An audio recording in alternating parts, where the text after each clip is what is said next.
पाकिस्तान का सदाबहार दोस्त चीन उससे नाराज हो गया। चीन ने साफ कर दिया कि अगर पाकिस्तान नहीं सुधरा तो उसकी खैर नहीं। चीन के नए विदेश मंत्री किन गांग ने पाकिस्तान के विदेश मंत्री बिलावल भुट्टो को फोन कर खूब खरी खोटी सुनाई। बिलावल भुट्टो जरदारी के साथ अपनी पहली टेलीफोनिक बातचीत में चीन ने कहा कि बीजिंग को पाकिस्तान में काम कर रहे उसके नागरिकों की सुरक्षा की चिंता है और पाकिस्तान को इस बाबत मजबूत कदम उठाने चाहिए। जबकि बिलावल ने चीन को आश्वासन दिया कि पाकिस्तान उसके यहाँ चीन के लोगों, संस्थाओं और परियोजनाओं की सुरक्षा में कोई कोताही नहीं बरतेगा। दरअसल चीन को डर है कि 21 जनवरी से एक सप्ताह तक मनाए जाने वाले चीनी नववर्ष और बसंत उत्सव के दौरान उसके नागरिकों पर नए सिरे से हमले हो सकते हैं। लिहाजा पाकिस्तान ने चीनी कामगारों की सुरक्षा के लिए सेना की टुकड़ियों को तैनात किया है।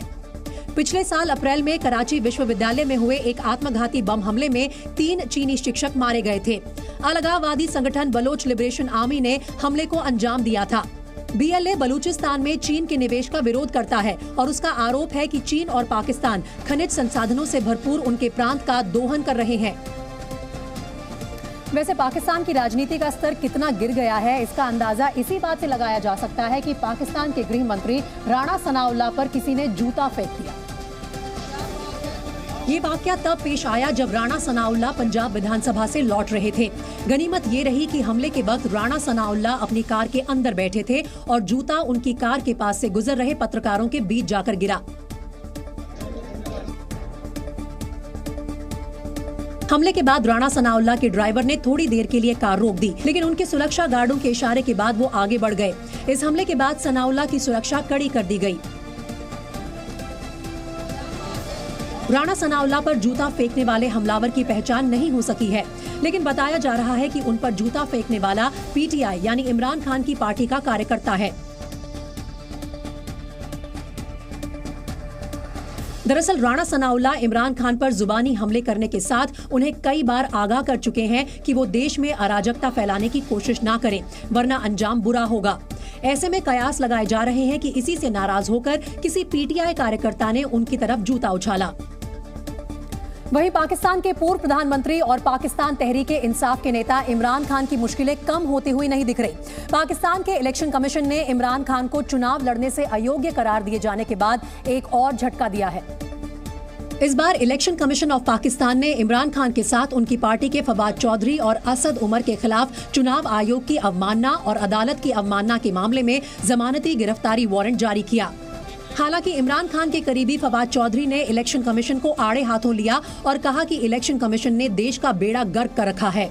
मैं इलेक्शन कमीशन का जो आज का फैसला है, इतने बोने, इतने छोटे लोग इलेक्शन कमीशन में बिठा दिए गए हैं कि जिनका ना कानून से कोई राब्ता है, ना उनको कानून का कोई इल्म है, ना उनको एडमिनिस्ट्रेशन का कोई इल्म है।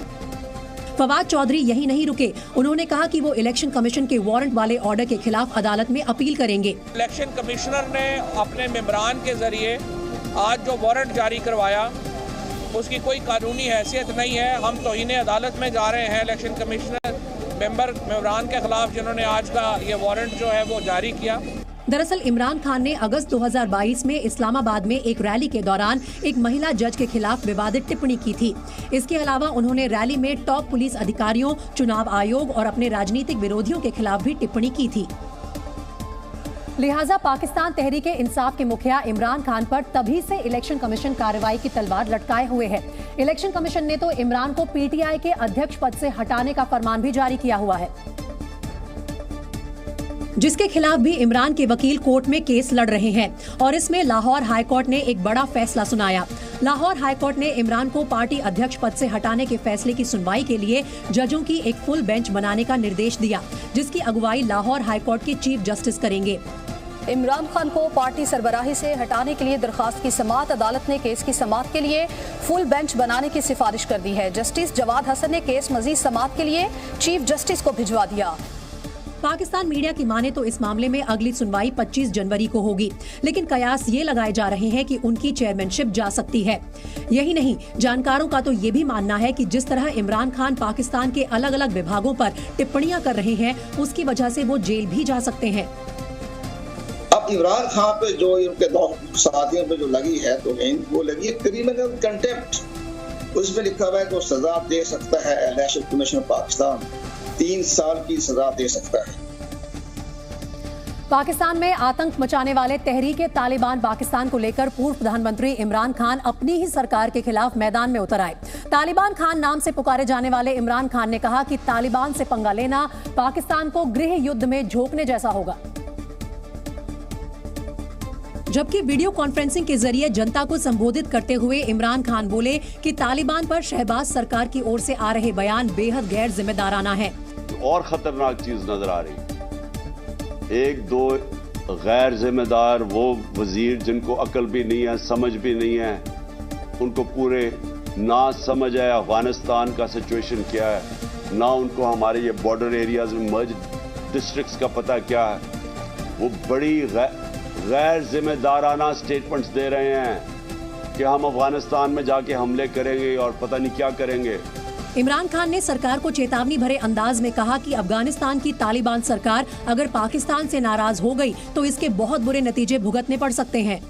ये आप गौर से समझ लें कि अगर ये हुकूमत अफगानिस्तान की जो हुकूमत आई है इसने सिर्फ हमारे से कोऑपरेशन करना ही बंद कर दिया, जो हमारे साथ पूरी तरह कर रहे थे, उसका असर ये होगा कि ये फिर अगर ये शुरू हो गई दहशतगर्दी की जंग तो ये चलती जाएगी, ये रुकेगी नहीं उसके बाद, क्योंकि अगर वो वहां बाढ़ तो कई जगह से तोड़नी शुरू हो गए हैं।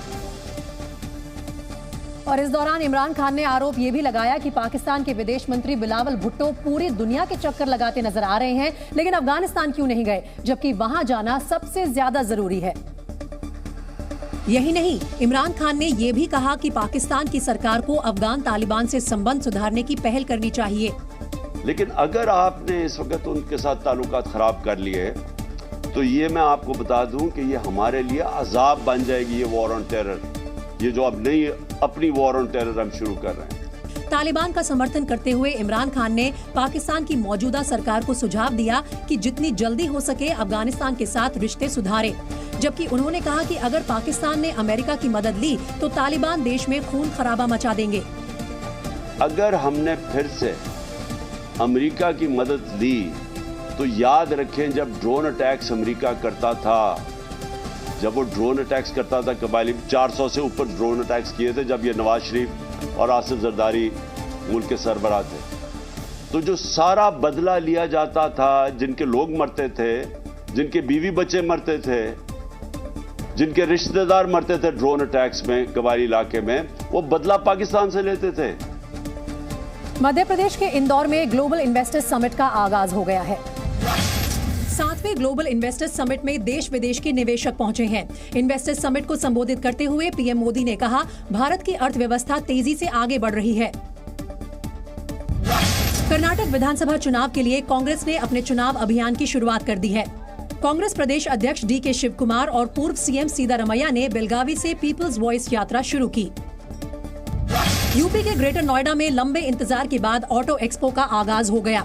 गाड़ियों की इस प्रदर्शनी में कार बनाने वाली कई दिग्गज कंपनियां हिस्सा ले रही हैं। श्री समेत शिखर को पर्यटन स्थल घोषित किए जाने के विरोध में जैन समाज ने महारैली निकाली। रैली में 10,000 से ज्यादा लोग पहुंचे और एकजुटता दिखाई। महाराष्ट्र के कल्याण मुरबाद हाईवे पर टीचर्स ने अनोखा प्रदर्शन किया। सड़क न बनने से गुस्साए टीचरों ने गड्ढों में लेटकर विरोध जताया। एक तरफ मुख्यमंत्री नीतीश कुमार समाधान यात्रा पर बिहार में घूम रहे हैं, तो दूसरी तरफ बिहार के विकास के लिए जातीय गणना का काम शुरू है। लेकिन बिहार में सरकार और प्रशासन को लेकर जिस तरह का गुस्सा है, उसकी एक तस्वीर बक्सर से आई। जहां किसानों का गुस्सा फूटा तो चौसा के सरकारी पावर प्लांट SJVN के आसपास का इलाका धधक पड़ा। प्लांट के पास खड़ी 2 बसों के अलावा पुलिस की गाड़ी भी गुस्साए किसानों ने फूंक डाली और धीरे धीरे प्लांट के कई इलाकों से काला धुआं आसमान की तरफ उठता दिखा। सड़क के आसपास और प्लांट के हिस्सों से उठती लपटें और धुएं की खास वजह है। पुलिस आकर बेहरमी से हमारे घर में फैमिली और वगैरह का अच्छे से उन लोगों को मारपीट कर जाकर उन लोगों को 4 लोग को गिरफ्तार किए और घर में लेडीज और औरतों को गहरे तरीके से पीटे। किसानों का आरोप है कि जमीन मुआवजे की मांग को लेकर उनके शांतिपूर्ण धरने के बाद पुलिस ने आधी रात को अचानक एक किसान के घर में घुसकर मारपीट की और कुछ लोगों को गिरफ्तार किया, जिससे लोग भड़क गए। सडनली लोग एग्रेसिव हो गए हैं, काफ़ी संख्या में लोग टूट गए हैं यहाँ पे और प्लांट में भी तोड़फोड़ किया है। इसी का नतीजा सुबह की आगजनी के रूप में सामने आया, जिसे काबू में करने के लिए पहुंची पुलिस को हवाई फायरिंग का सहारा लेना पड़ा। आगजनी की खबर मिलने के बाद पुलिस ने हालात को संभालने में एड़ी चोटी का जोर लगा दिया, लेकिन बेकाबू हालात के लिए सरकार के ढीले रवैये के साथ ही पुलिस को भी जिम्मेदार ठहराया गया। क्योंकि रात को एक किसान के घर में घुसकर पुलिस ने जिस तरह से मारपीट की, उसका किसी ने वीडियो भी बना लिया और जब ये वीडियो सामने आया तो किसानों का गुस्सा फूट पड़ा। इसके बाद किसान सड़कों पर उतर पड़े और सर्द मौसम में गर्म तेवर के साथ प्लांट की तरफ बढ़े, जहां पहुंचने के बाद जब उन्होंने आपा खोया तो हर तरफ आग और धुआं नजर आने लगा। इस गुस्से की एक और वजह है। असल में चौसा में बिहार सरकार का पावर प्लांट बन रहा है, जिसके लिए 1000 किसानों की जमीन का अधिग्रहण किया गया। इन किसानों को साल 2013 की दर पर मुआवजा दिया जा रहा है, लेकिन कुछ दिनों पहले किसानों ने आज की दर से मुआवजे की मांग शुरू कर दी और अपनी मांगों के समर्थन में 86 दिन पहले धरने पर बैठ गए। आरोपों के मुताबिक इस बीच SJVN कंपनी ने पाइपलाइन बिछाने के लिए जबरन जमीन का अधिग्रहण करना शुरू कर दिया, जिससे भड़के किसानों ने कंपनी के गेट पर धरना शुरू कर दिया, जिससे प्लांट के कामकाज में अड़चन आई। इसी वजह से पुलिस एक किसान के घर में देर रात जबरन घुस गई, जिसकी मारपीट की तस्वीर सामने आने के बाद हालात बेकाबू हो गए। अंतरिक्ष अनंत रहस्यों से भरपूर है और ऐसे ही एक रहस्य से जल्द पृथ्वी रूबरू होने वाली है। वैज्ञानिकों के मुताबिक 50,000 साल बाद अंतरिक्ष में एक अद्भुत नजारा दिखाई देने वाला है, क्योंकि ग्रीन कॉमेट नाम का एक धूमकेतु धरती के बेहद पास से गुजरने वाला है। वैज्ञानिकों का कहना है कि ये ग्रीन कॉमेट 50 साल पहले हिम युग के दौरान धरती के करीब से गुजरा था। 50,000 साल पहले उस वक्त पृथ्वी पर इंसानों की आधुनिक प्रजाति यानी होमो सेपियंस का कोई वजूद तक नहीं था। बताया जा रहा है कि 12 जनवरी की रात से ग्रीन कॉमेट को टेलीस्कोप की मदद से देखा जा सकेगा। 1 और 2 फरवरी की रात को ये धूमकेतु पृथ्वी के सबसे करीब पहुंच जाएगा और जब चमकता हुआ ये धूमकेतु धरती के पास से गुजरेगा तो रात के अंधेरे में इसे नंगी आंखों से भी देखा जा सकेगा।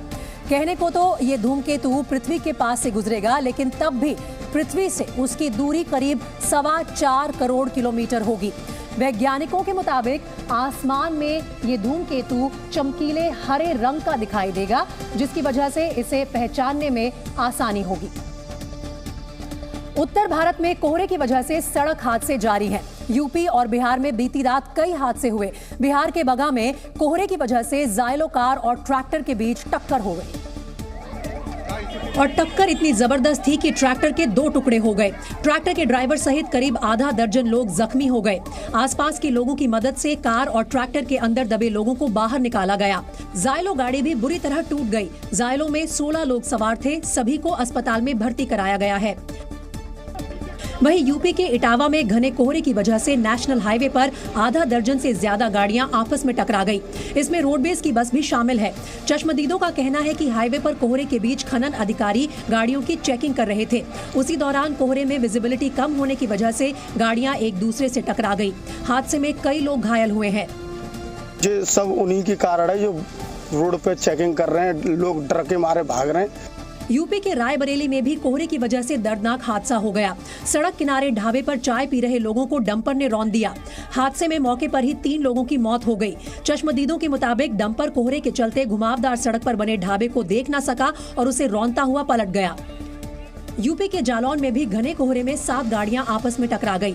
टक्कर झांसी कानपुर नेशनल हाईवे 27 पर हुई।